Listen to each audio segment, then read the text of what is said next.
Bismillahirrahmanirrahim. Allahumma sholli ala Muhammad wa ala ali Muhammad. Allahumma sholli alaihi. Yang pertama ingin saya sampaikan adalah sekaligus saya ingin memberikan sanggahan kepada saudara Yusril Iza Mahendra yang beberapa waktu lalu di media memberikan statement bahwa masalah pemilu ini penyelesaiannya menurut konstitusi harus dibawa ke Mahkamah Konstitusi agar ada kepastian. Nah, yang pertama saya ingin tegaskan bahwa dalam konteks hak angket itu ada dua materi muatan yang berbeda dan memang penyelesaiannya juga berbeda. Yang pertama, kalau materi muatannya adalah sengketa perselisihan hasil pemilu atau objek yang dipersoalkan adalah keputusan penetapan suara pemilu 2024 yang dikeluarkan oleh KPU, setuju. Kami sependapat bahwa itu prosesnya memang ke MK.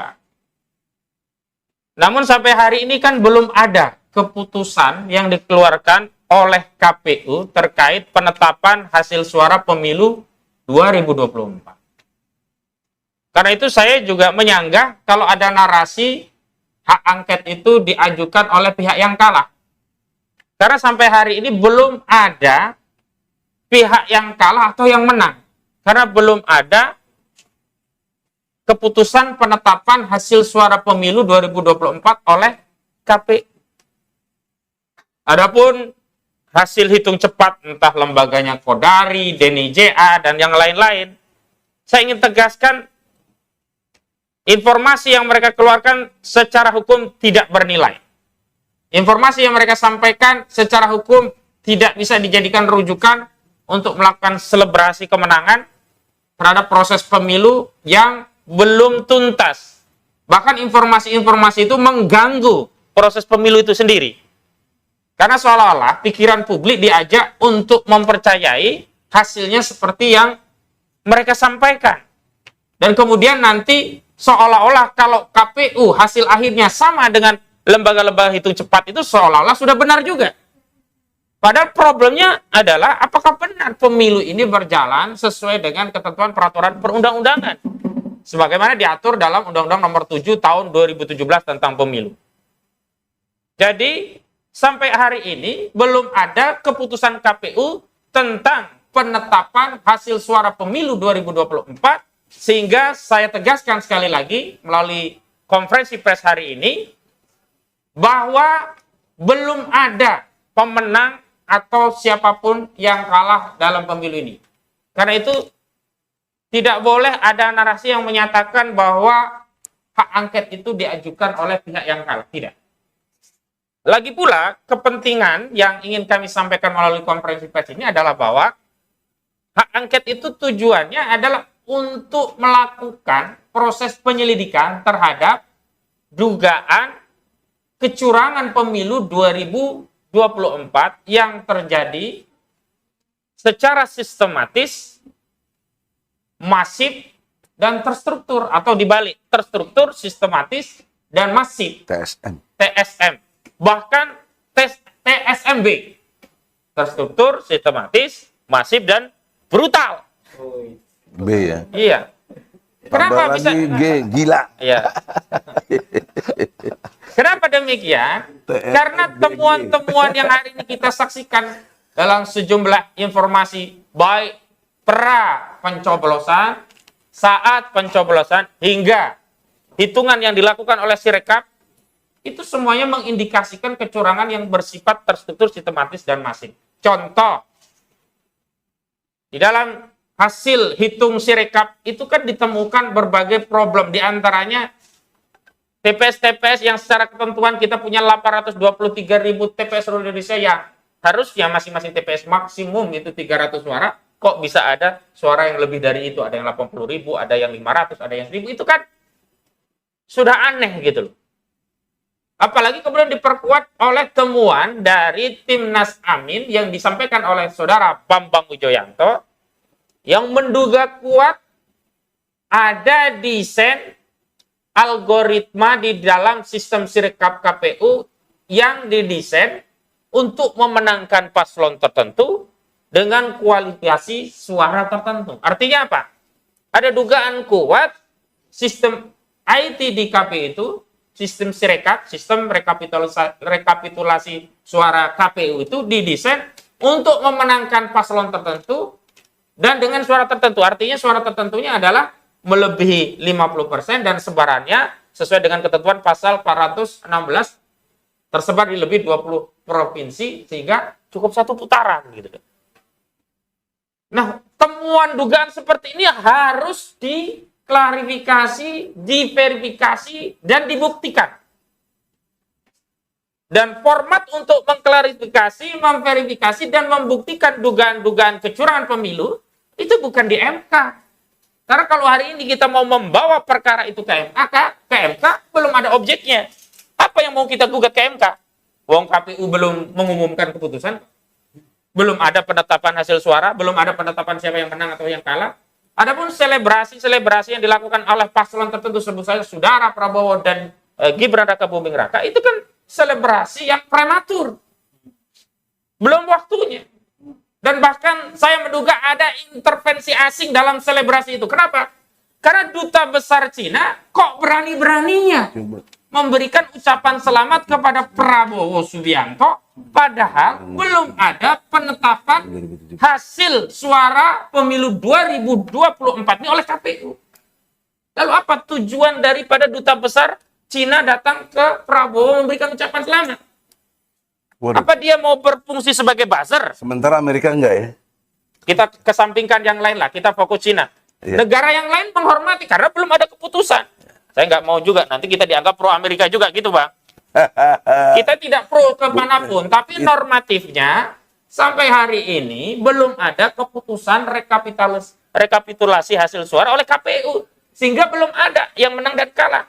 Bahkan ketika ada penetapan hasil suara pemilu 2024 oleh KPU itu pun belum menang. Kenapa? Masih bisa digugat. Walau kita tahu hasil gugatannya juga kita bisa takar kalau itu dibawa ke Mahkamah Konstitusi. Karena itu kami ya punya inisiatif memberikan dukungan kepada DPR agar apa? Agar proses kecurangan-kecurangan ini bisa dibuktikan benar atau tidak. Kalau terbukti benar, ya pemenangnya yang menang dengan kecurangan ini ya tidak boleh dipertahankan.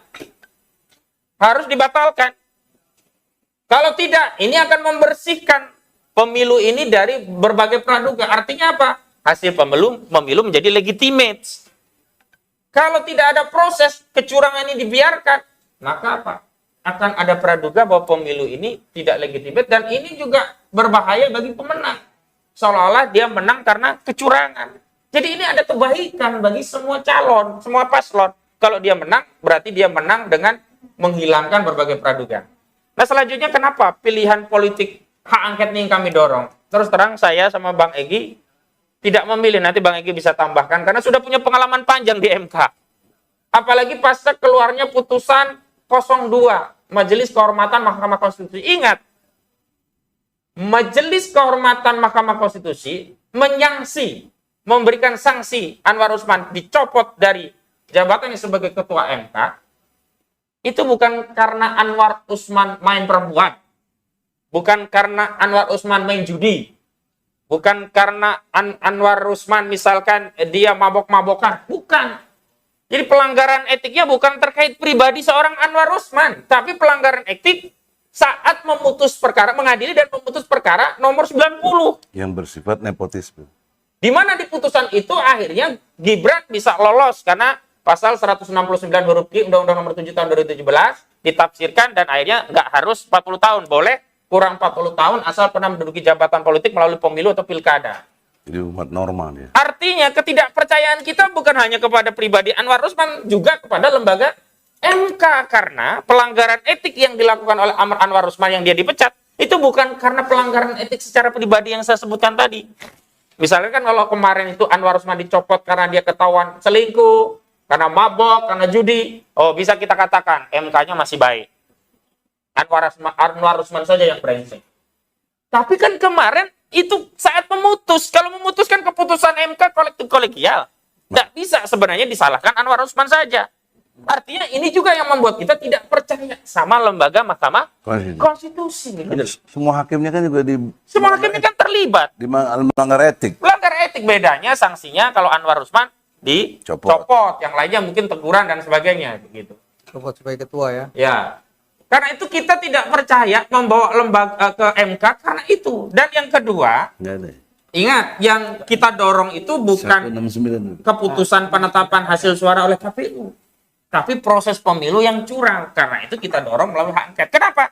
Kalau nanti hak angket itu bisa terrealisasi, kan syaratnya sederhana. Minimal 2 fraksi, minimal tanda tangan 25 anggota dewan. Saya pikir PKS sama Nasdem saja cukup. Nasdem sama PKB saja cukup. Apalagi kalau PKS, Nasdem, PKB sama-sama mengajukan hak angket. PDIP dan P3 juga mengajukan. Jadi ini barang ini. Kenapa? Kalau nanti hak angket, maka proses verifikasi, kemudian melakukan penelaahan, penyelidikan, bahkan pembuktian ada tidaknya kecurangan itu menjadi otoritatif. Misalnya, ketika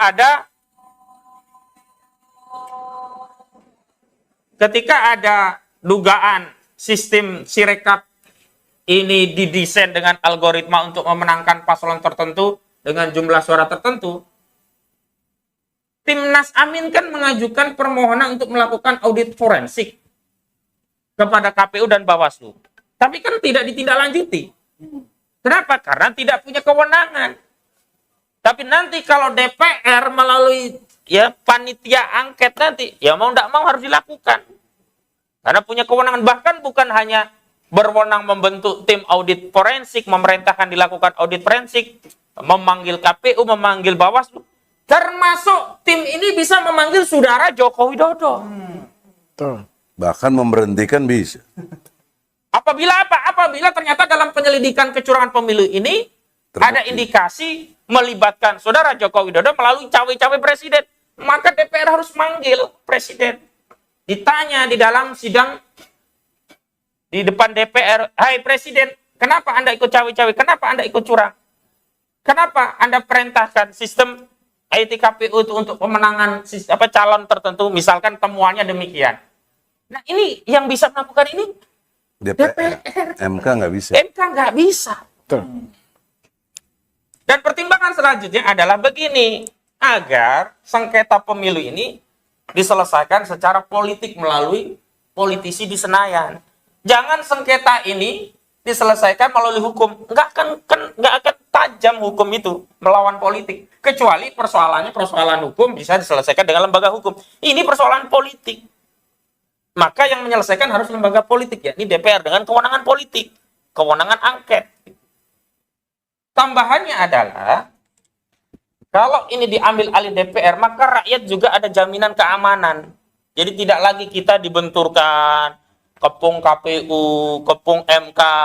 Sementara orang-orang partai tidak berinisiatif untuk membela suara-suara rakyat yang sudah memilih. Iya. Padahal kan kalau ini berhasil, yang beruntung siapa? Yang lebih beruntung partai, karena mereka bisa menang gitu. Kalau merubah konstelasi kan mereka bisa menang. Nah, maka kita dorong partai ini yang punya kepentingan politik dan kursa, dia harus berada di depan. Sehingga jangan sampai nanti mereka yang dapat kekuasaan, rakyat yang dikorbankan. Nah, kalau mereka di depan, dengan hak angket kita dukung. Karena kita juga tidak suka, tidak ridho ada kecurangan. Siapapun nanti yang menang. Jadi bukan berarti kita pro 01, pro 03, benci 02. Tidak. Kita tidak pro dengan kecurangan. Kita benci dengan kecurangan. Kita pro kejujuran. Kita pro keadilan. Maka kita dorong agar panitia angket yang dibentuk kelak untuk memverifikasi persoalan pemilu ini agar terbuka, sehingga yang menang adalah keadilan. Yang menang adalah kejujuran. Sehingga siapapun yang menang akan dipercaya oleh rakyat. Dan terakhir dari saya, begini. Mana tadi? 169. Problem kita ini kalau tidak diselesaikan oleh DPR, saya khawatir justru akan menimbulkan polemik di tengah masyarakat. Dan DPR punya kewenangan untuk itu. Hanya memang kita harapkan DPR bergerak cepat sebelum ada pengumuman penetapan hasil suara oleh KPU. Kalau mengikuti jadwal kan, maksimum pengumuman penetapan KPU itu kan 35 hari sejak pencoblosan. Pencoblosan tanggal 14 Februari 2024. Berarti maksimum 19 Maret. Jadi kita harapkan masuk bulan Maret itu sudah masuk ini barang, sudah ada proses hak angket itu bergulir di DPR. Sehingga bisa menghambat narasi, oh kan udah ada keputusan KPU, silakan bawa ke MK. Nah kalau sudah muncul keputusan KPU dulu, nah ini berarti ya menjadi tidak bernilai hak angket itu digulirkan. Nah kalau sudah itu ke sana, maka kita akan bisa memberikan dukungan agar ini di backup, agar masyarakat ikut mendukung proses itu, agar muncul narasi keadilan di tengah-tengah kita. Nah ini yang ingin saya sampaikan. Mudah-mudahan ada manfaatnya. Saya kembalikan kepada host. Wassalamualaikum warahmatullahi wabarakatuh. Waalaikumsalam.